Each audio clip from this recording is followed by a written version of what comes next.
Ngayong simula na naman ang panibagong linggo, alamin na natin ang update sa magiging lagay ng panahon sa mga susunod na oras at mga araw, lalo pat malapit na tayong pumasok sa buwan ng Marso. Ihatid sa atin yan ni Pag-asa Weather Specialist Charmaine Barilla. Magandang hapon, Ma'am Angelican, sa lahat ng ating mga tagapakinig. Naritong ulat sa lagay ng panahon. Shoreline pa rin nga siya nakaka-apekto sa may silangang bahagi ng Southern Luzon at Visayas. At yan nga yung nadudulot ngayon na maulap na kalangitan at kalat-kalat mga pag-ulan, pagkidlat at pagkulog, particularly sa may Albay, Sorsogon, Masbate at Northern Samar. Samantala, Northeast monsoon naman o hanging amihan na siya naman nakaka-apekto sa ibang bahagi ng Luzon at nagdudulot din niya ng mahihinang mga pag-ulan sa Quezon at nalalabing bahagi ng Bicol region.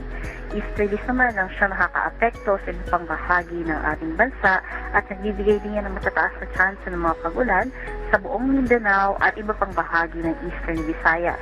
Dito sa Metro Manila at nalalabing bahagi ng Luzon, asahan pa rin natin yung magandang panahon para sa chance ng mga pulupulong mahinang mga pag-ulan na dala ng Northeast monsoon.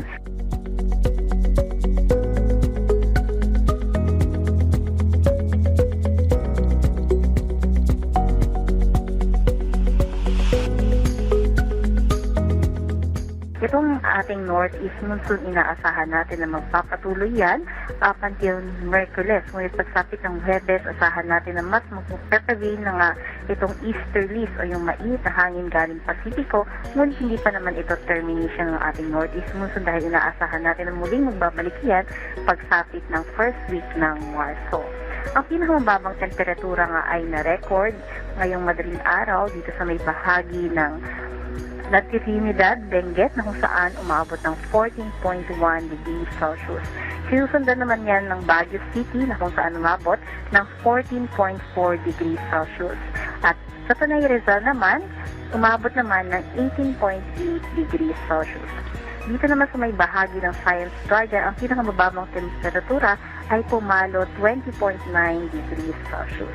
Para naman sa magiging lagay ng ating dam,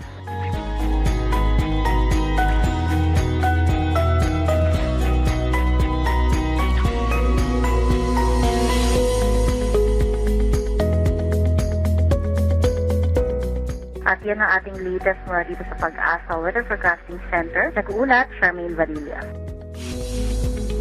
Maraming salamat, Pag-asa Weather Specialist Charmaine Barilla.